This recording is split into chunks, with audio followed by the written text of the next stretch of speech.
Welcome to Strip Cover Look, where we squeeze the bigger picture out of literature. I'm Adrian Fort, and we are here for the fourth in a 7-part series as we linger in the Bardo with the Lincoln family. So what we're going to have here is a brief recap, and then we're going to talk about all of the literary hijinks to be had and observed within this series of chapters. First, Abe arrives and cannot, in fact, resist the urge to see his boy once more. The pair of Volman and Bevins then free him from his vineyard bondage, however that is to play out, and urge him into his father.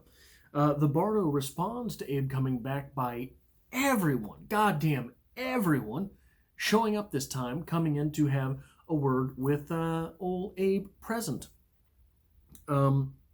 And boy and how, there seems to be what happens in effect to be a race war that then breaks out, which is not unfitting for the time period, certainly, but it seems to come out of absolutely nowhere as far as the narrative is concerned. Inside the tomb, however, Willie is nervous and having second thoughts, all the way up until Manders, the night watchman, can be seen coming about. More than just nervous, it turns out he is once again bound inside his the barnacles of the vineyard. You know what it reminds me of is it sort of reminds me of the sandworms from Beetlejuice. Come around to harass the dead. But Volman and Bevins, they must free Willie in order to enter his father. They must free him, and Manders enters the tomb and embarrasses Abraham Lincoln, who says, I'll be on my way soon. We'll walk back together. You don't have to give me your light. I wouldn't want to make you have to walk back in the dark. Just give me a second here. I'll be right out. Bevins will then try to free Willie, while Volman enters Lincoln in the hopes that he will get him to stick around just a little bit longer. Unfortunately, quite the opposite happens, and Abe decides that he must never, ever, ever, ever come back. So where do we start? I want to start with a quote from page 197. Some of you may have already seen this coming if you've been reading closely. This coming from page 197 in a chapter that is one of the historical the chapters that sort of pluck quotes from different narratives about things, and Saunders is employing them in order to sort of explicate his own points. This is in a chapter that is describing Abraham Lincoln. One of the little blurbs is, "The saddest eyes of any human being that I have ever seen." This comes to us from Lincoln's Melancholy, How Depression Challenged a President and Fueled His Greatness by Joshua Wolf Schenck, account of John Widmer. No, I did not look for this quote in here. I believe it's in the very beginning of the book, which I've had a little bit of consternation about why this book has not been worked into the blurbs of Lincoln in the Bardo. I think a little bit Saunders might be embarrassed of how much of the actual Lincolnage he took from the Lincoln's Melancholy, the biography of Lincoln's Melancholy, to put in his own story. The character of Abraham Lincoln in this book reads as if it is straight out of Lincoln's Melancholy. But where do we go from there? There's a quote on 210 here that I'd like to dive into a little bit. From Laurence T. Verroy. "Strange, isn't it, to have dedicated one's life to a certain venture, neglecting other aspects of one's life, only to have that venture, in the end, amount to nothing at all. The products of one's labors utterly forgotten." That is, in essence, why so many are lingering here in the Bardo. Those things about which they toiled in life turned out not to be all that big a deal in the end, and there is some regret and consternation over the efforts and the energy into which they had poured into these things. For Bevins, the idea of living his life as he wanted to live it dealt him much consternation while he was alive. He chose to live his life, was left by his lover for that choice, and then ended it all. And he's here in the Bardo because of the regret over the decision to have ended it all. There is a bit from the Reverend in the last section where he talks about, look, I am not quite so... my ideas on this are not as perverse as everyone else's. I know what I am. I know where I am. I don't say I'm in the sick box. I'm dead. He is willing to accept that. He's willing to... he's chosen to toil in the Bardo, not because he's unwilling to accept his life, but because he's unwilling to accept his death. For him, what is going on there? It is the choices somewhere along the line. They are the choices that he made in life that have led to him going to hell, or at least the image of hell that he has. Why is that such a big surprise? Because he was in life a man of God.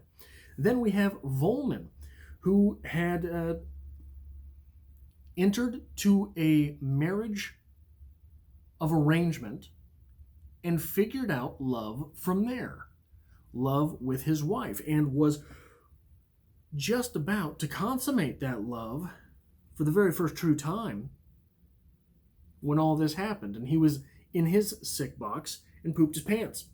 That was his deal, and everyone here seems to have some story that circles sort of around that. And when we're speaking of looking back at things, on page 196 from our very beginning, if you remember the last episode, and you'd better, because I was in it, the nose heavy and somewhat Roman, the cheeks thin and furrowed, the skin bronzed, the lips full, the mouth wide, in personal recollections of Abraham Lincoln and the Civil War. Did you catch that? Remember that statue that was all broken last time, torn up by the storm. The storm of the Civil War, perhaps. The storm of a presidency, perhaps. The storm of losing your favorite child, even when you're not supposed to have favorite children. Abraham seemed to have.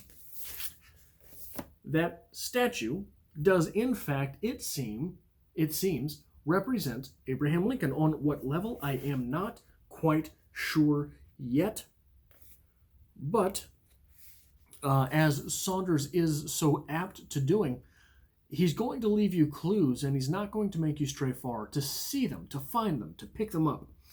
Here we have, this is the very beginning of this reading, is where we got that Lincoln's melancholy quote, remember? And it has all of these little bits about what Abraham Lincoln looks like. The blurb right after the one that I just read, his eyes dark gray. The one after that, his eyes were bright.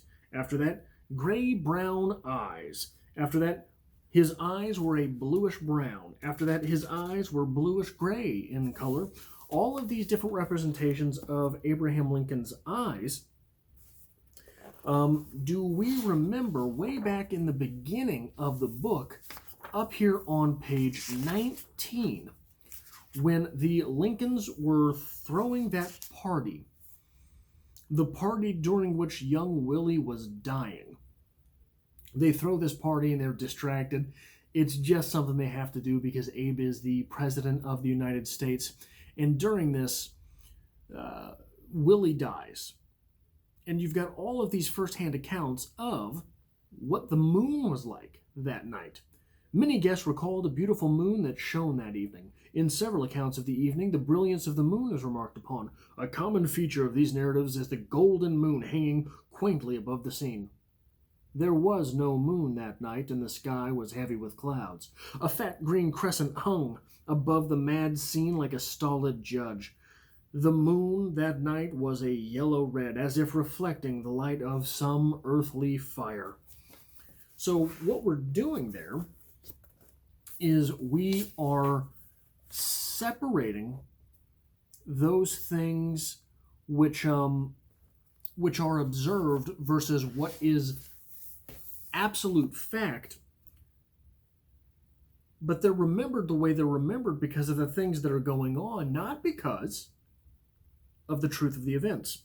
We have on page 200 a blurb from Letters of Sam Hume, edited by Crystal Barnes, regarding a face and carriage so uniquely arranged by nature. One's opinion of it seemed to depend more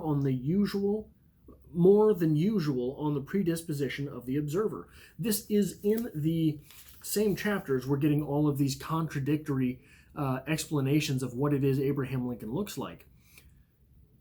And this is another account of what Abraham Lincoln looked like. Regarding a face and carriage so uniquely arranged by nature, one's opinion of it seemed to depend more than usual on the predisposition of the observer. Here is Saunders giving us.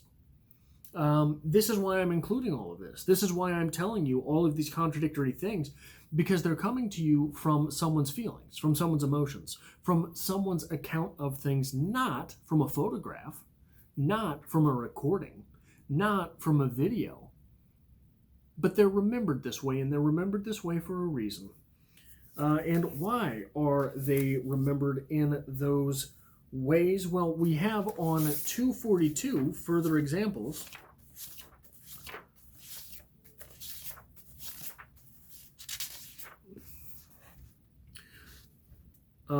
This is Abe, flashing back to the days before Willie died. This is Abe flashing back to the events that led up to Willie passing as he did. The doctor assured Lincoln that Willie would recover. Chase, from Joshua Freewell. Lincoln heeded the doctor's advice, from Stragner. Lincoln failed to overrule the doctor, from Spicer. Electing not to err on the side of caution, the president advised that the party proceed, from Hedges. The party went ahead with Lincoln's blessing, the little boys suffering horribly upstairs. This is, again, the politicization of events as they actually occurred and how they change, coming in the eyes, going through the noggin, and coming out the mouth. That is where things are politicized. That is where things are, and I don't mean politicized as in Republican, Democrat, House, Whig, whatever those parties are. I don't mean that type of politicized. What I mean is your brain serves as spin alley for all of the things that you see. Your brain serves as spin alley for anything that you are perceptually digesting and then spitting back out for someone else to consume.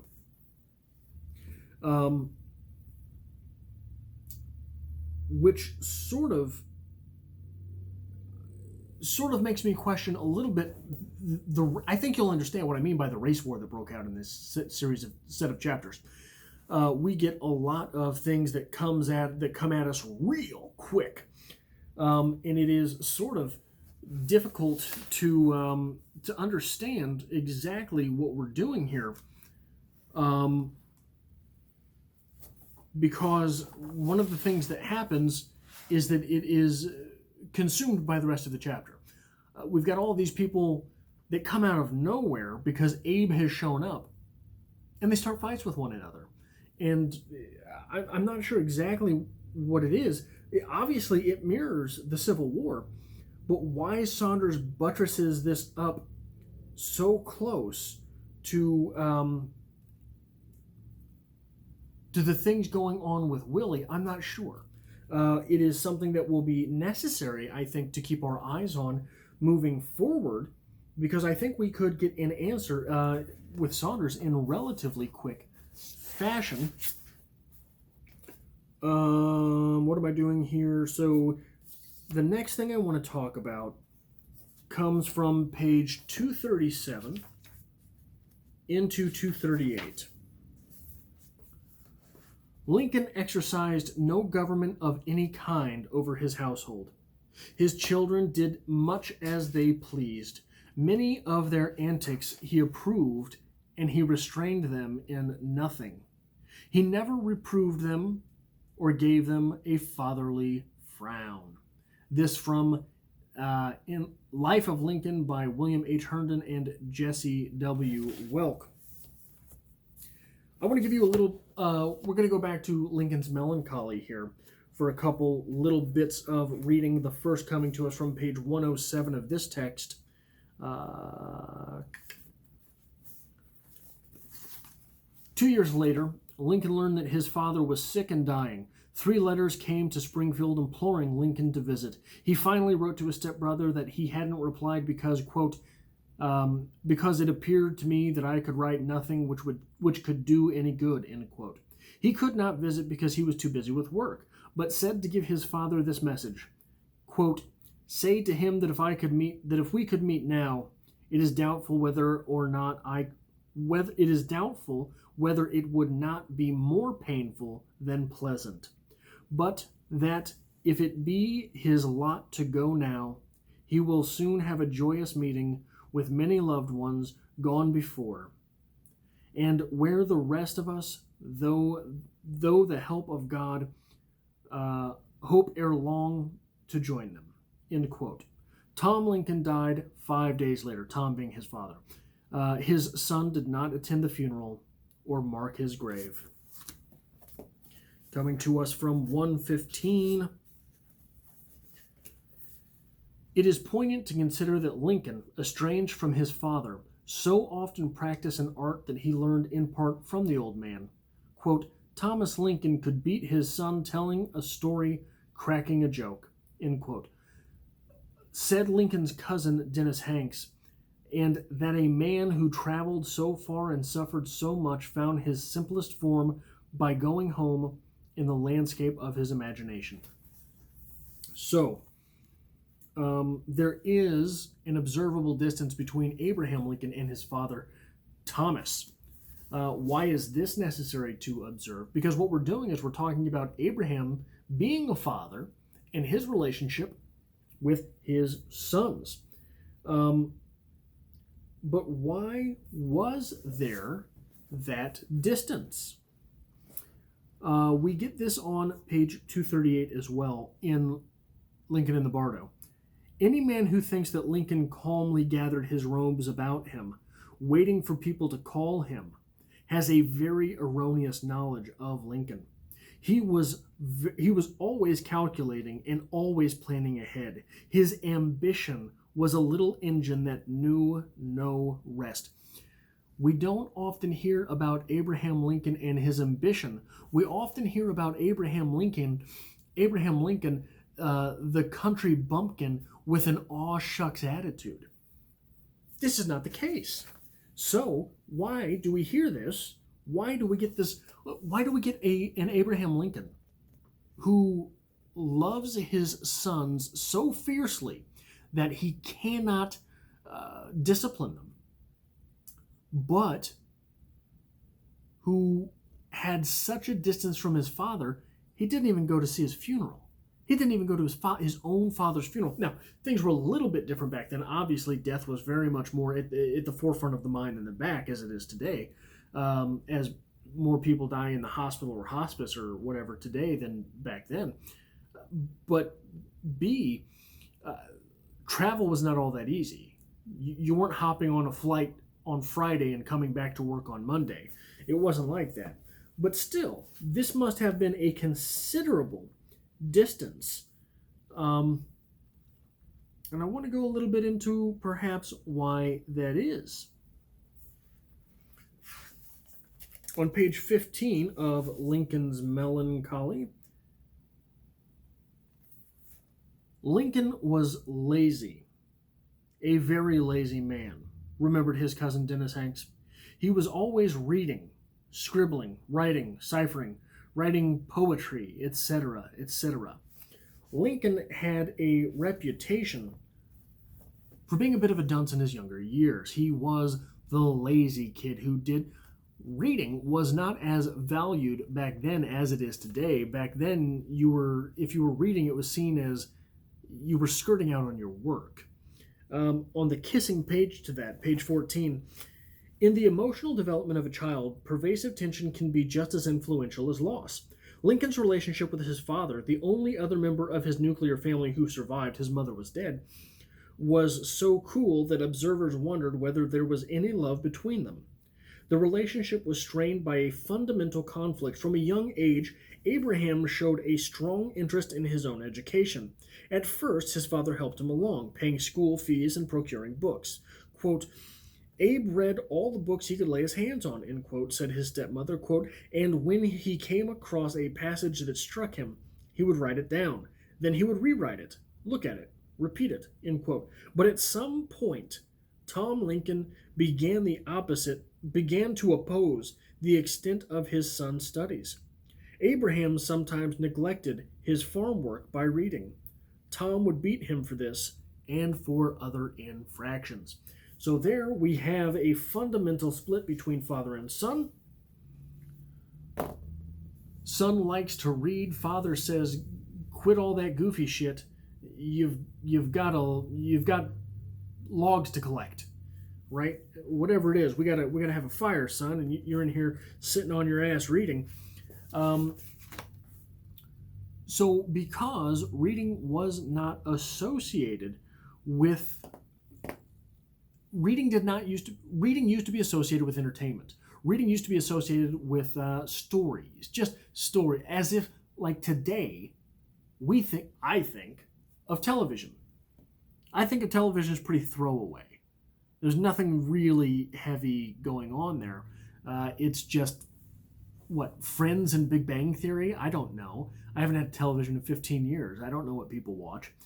But reading used to be seen in that light. It was not seen as something to improve the self by most people in the American West. We get this quote from page 73. Tom Lincoln, later portrayed as a shiftless ne'er-do-well, was in fact a perfectly respectable man at a time when it was perfectly respectable to have modest aims. He was said to have been satisfied with his life. In his son's world, this kind of satisfaction was somehow suspect, as if it kept you from pushing. So this is the difference that we have between Abraham and his father. Abraham was a self-improving, self-educated, ambitious man. Tom Lincoln just wanted to live the little life that he had. Not that there was anything wrong with that. He had undoubtedly had a difficult life, having lost a wife and been father to 2 children. Abe had a brother. I should have looked into this. Anyway, life was short and brutish, right? So Tom wanting the life that he had and not... look, it's got to be hard to pick up a book after a long day of cutting logs anyway, right? So that seems to be the predominant split between Abe and his father. Now I want to go to a quote from 243 in Lincoln in the Bardo. This is as Lincoln is cradling his dead son.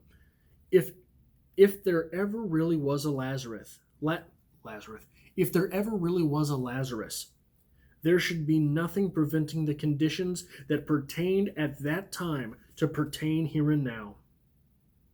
Then it was quite something. Mr. Lincoln tried to get the sick form to rise by making his mind quiet and then opening it up to whatever might exist that he did not know about that might be able to make the sick form rise. Abe's trying to resurrect his son. This would be blasphemous in the world that Abraham Lincoln inhabited. And Abraham Lincoln was a very devoutly religious man, right? From 199. As these a popular song during the Civil War has been shared here. As these lyrics made the rounds of Union troops, Southern soldiers fashioned their own God's army. The seal of the Confederacy contained the inscription, Dio Vindis, God will vindicate. When the rebels fared well in early fighting, they plainly saw God's hand.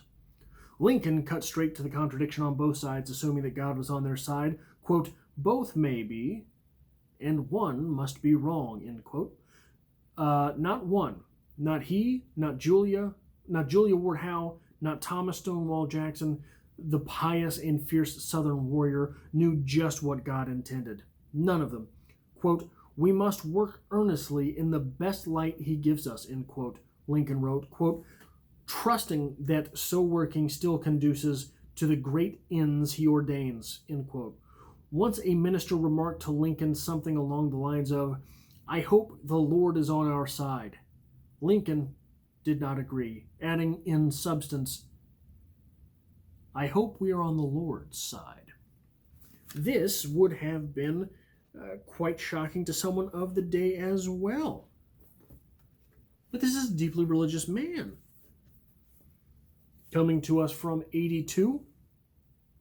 As decisively as Lincoln left the rural life, he left the Baptist church as well. In New Salem, he became widely known as an infidel. He rejected eternal damnation, innate sin, and the divinity of Jesus, and the infallibility of the Bible. Those are big rejects. Those are big things to reject there. For a time, it seemed that there was nothing sacred that Lincoln didn't reject.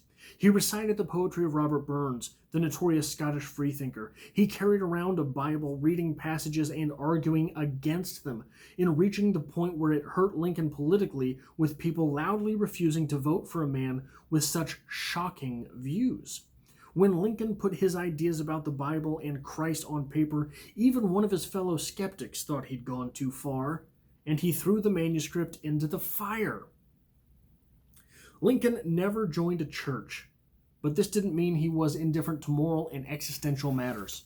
To the contrary, his mind was on fire with ideas and beliefs and concerns, and as energetically as he flung aside some influences, he eagerly cultivated others. Indeed, in the early days of the nation, having a roving, doubting mind was itself a kind of august tradition. A number of the founders, including Benjamin Franklin, George Washington, and Thomas Jefferson, were free thinkers, quote, often defined as a total absence of faith in God, writes Susan Jacoby in Freethinkers, A History of American Secularism. Quote, free thought can better be understood as a phenomenon running the gamut from the truly anti-religious, those who regarded all religion as a form of superstition and wished to reduce its influence in every aspect of society, to those who adhered to a private unconventional faith. Turning away from orthodox religion, many freethinkers constructed a faith in their own minds, working with evidence from the natural world. I think, and I'm going to go ahead and do this. I'm going to go ahead and put this on George Saunders. George Saunders wants to see a country bumpkin, a Midwesterner in Abraham Lincoln, and seems to have written him as such to fit the narrative that he needs in this book. But Abraham Lincoln was, in fact, someone who could quote the Bible verse to verse, passage to passage, but it seems he was a man not quite as constricted to the pages of a holy text as were others of his time. He was someone who, it seemed, struggled with the ideas of religion and I won't say gave up, but a lot of people sort of say, I can't figure it out. This is the best I've got. And that's where they end up with religion, especially back in these days when there was much less science to go against the texts. But that is all I have for this episode. I hope to see you back next time when we will be reading pages 247 through 278. I will see you back then.